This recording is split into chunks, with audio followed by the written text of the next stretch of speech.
მიმართ გამოყენებული იქნება კანონის გათვალისწინების ღონისძიებების მართლმსაჯულის სამსახური და სამოქალაქო სიმსივნის დასახარება.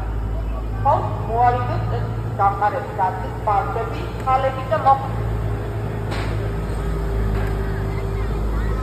მოქალაქეები ხორცს დაიშალეთ.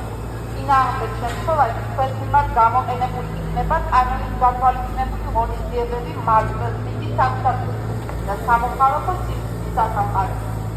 ხოლო მოარიდოს წესის დამყარების ადგილს ბავშვები, ქალები და მოქალაქეები.